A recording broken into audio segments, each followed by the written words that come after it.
सतनाम साहेब बंदगी, आप पहुंच गए हैं सत्संग की दुनिया में। यहाँ पर झूठ बोलना वर्जित है, यानी आपको सच्ची शिक्षा प्रदान की जाती है जो सतगुरु के सच्चे वचन है। साहेब की अकाट वाणी को लेकर हम आपको समझा रहे हैं, उसे ध्यान से सुनो।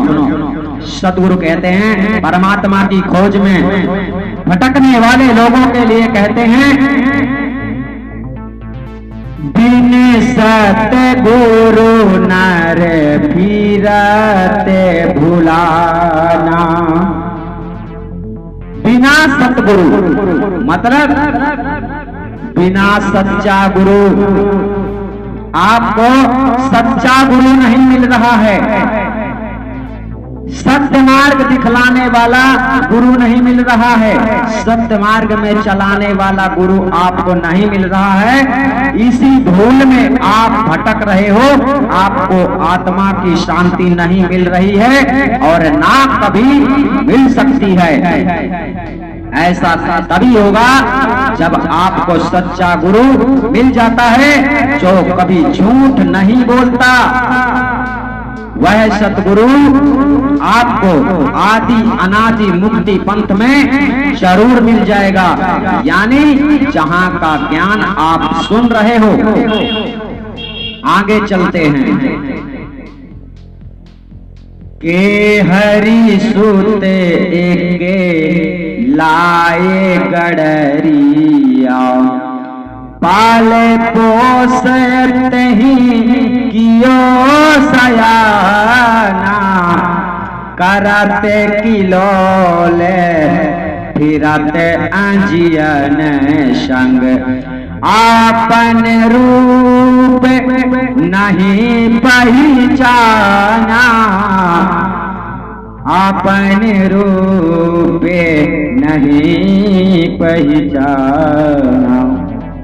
के हरि का मतलब सिंह होता है, शेर होता है, सुत यानी बच्चा होता है, पुत्र होता है।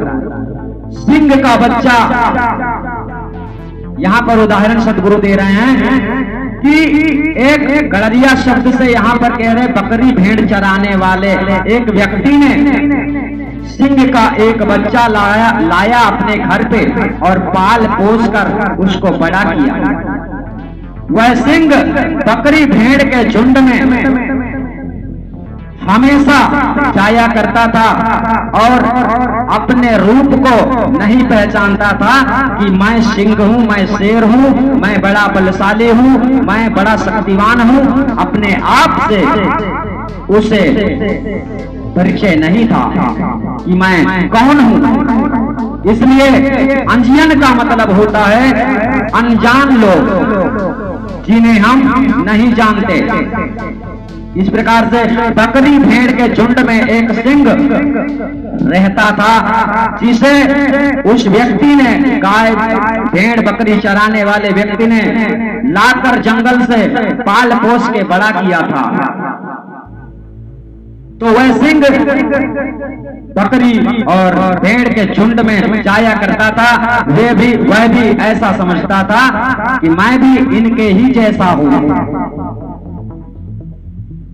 इसी प्रकार से आत्मा इस शरीर में इंद्रियों के वशीभूत रहकर अपने आप को कमजोर समझती है। इसी बात का भ्रम है, अपने निज स्वरूप को नहीं जानती है। यह आत्मा सिंह स्वरूप है। लेकिन आइए आगे चलते हैं। के हरि और जंगल से आयो, ताहि देख वह बहुत डराना, पकड़ी भेद ताने समझायो, आपनी दशा देख मुस्काना। मतलब एक बार जंगल से एक और सिंह आया। उसे देखकर जो सिंह जिसको पाल पोस के उस गड़रिया ने बड़ा किया, वह सिंह उस जंगल से आने वाले सिंह को देखकर डर गया। लेकिन जब उस गड़रिया ने भेद बताया कि चल देख। जब वह उसे उसका स्वरूप दर्शन कराया, तब वो समझ गया कि अरे मैं तो सिंह हूं, मैं तो सिंह हूं, मैं कहां बकरियों के झुंड में घूम रहा हूं। जब वह अपने स्वरूप को देख लेता है, तब उसके अंदर मुस्कुराहट उत्पन्न होती है और वह खुश हो जाता है और सिंह के साथ जंगल में चला जाता है। अर्थात भेड़ बकरियों के झुंड से अलग हो जाता है और अपनी स्थिति को प्राप्त हो जाता है। अपने शक्ति, अपनी खोई हुई सारी चीजें उसे वापस मिल जाती हैं। ऐसा समझाने वाला कौन होता है? जो सतगुरु होता है, जो सही जानकारी देता है। फिर आगे कहते हैं, मृगा नाभि बसे कस्तूरी, ढूंढत मूढ़ फिरत चौगाना, उलटी सुगंध नाभि की लेने, यह सुगंध कहो कहां बसाना।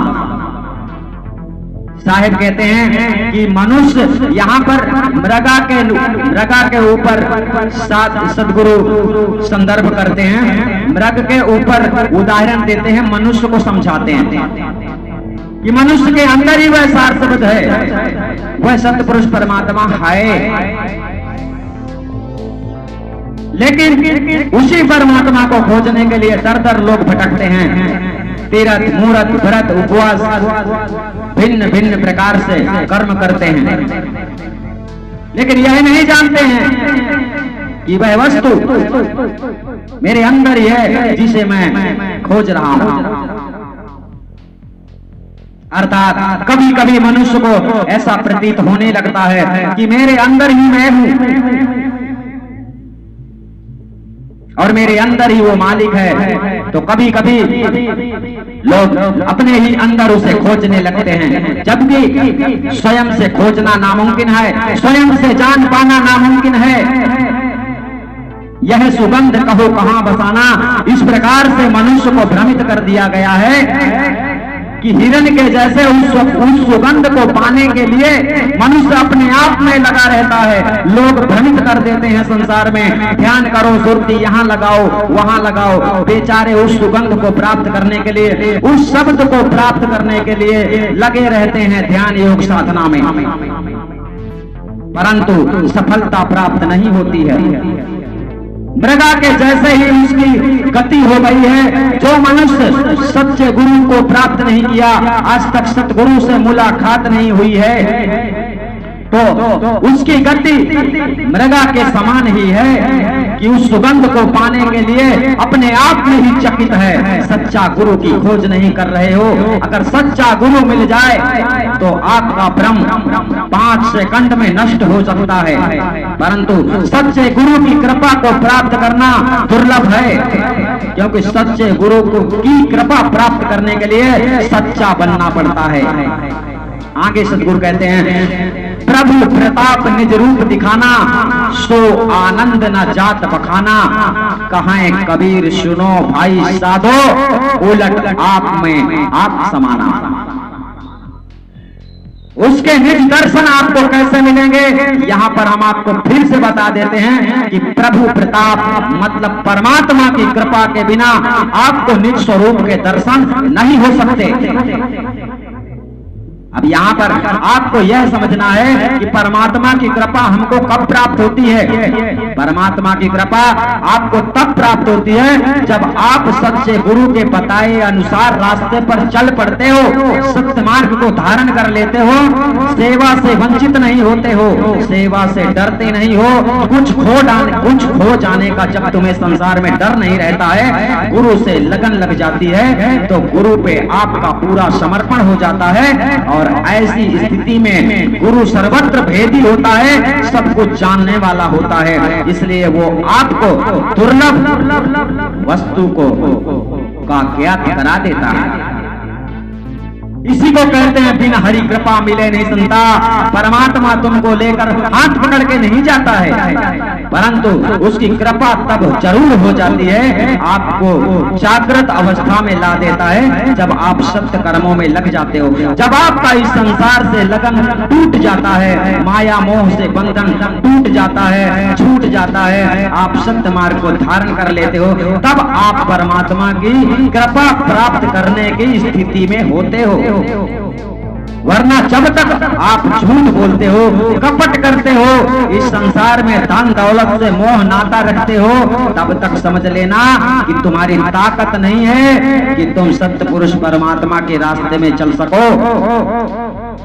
वैसे भी सदगुरु ने कहा है, आना कबीर पंथ में खाला का घर नहीं, आते हैं शूरवीर जिन्हें दुनिया में डर नहीं।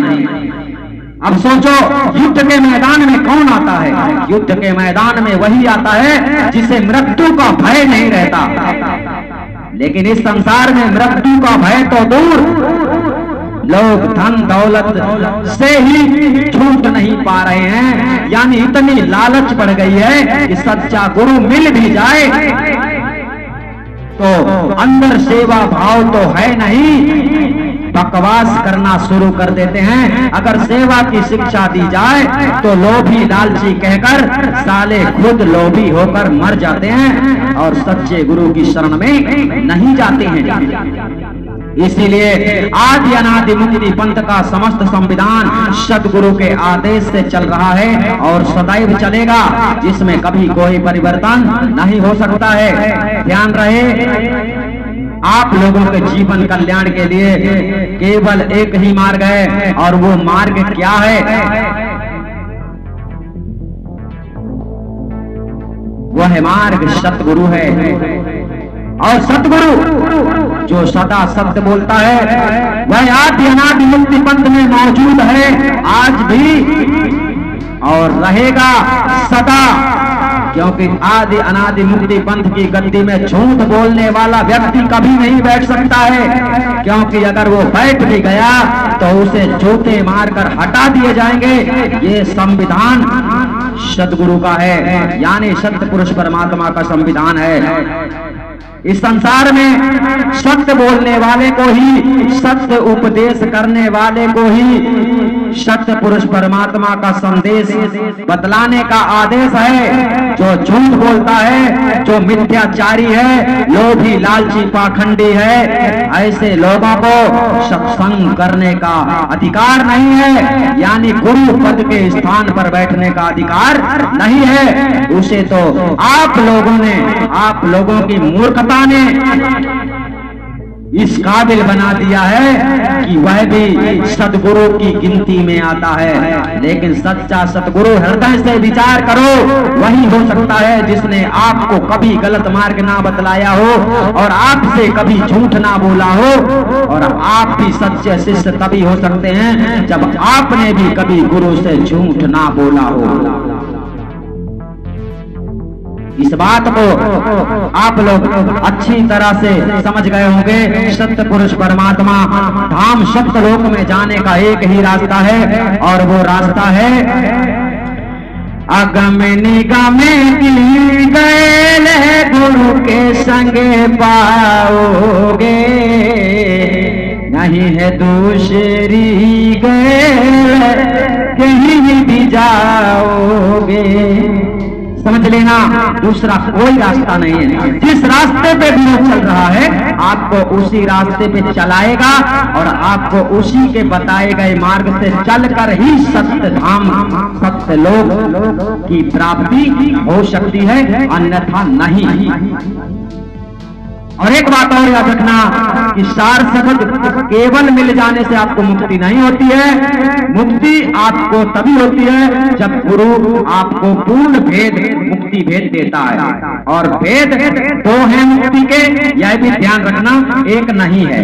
ठीक है, एक सार शब्द है, एक भेद और है जो आदि अनादि मुक्ति पंथ के सिवाय इस संसार में कोई नहीं दे सकता है। क्योंकि कोई भी व्यक्ति दूसरा भेद की बात भी नहीं कर रहा है तो दे कैसे सकता है। आप समझ गए होंगे। सतनाम साहिब बंद।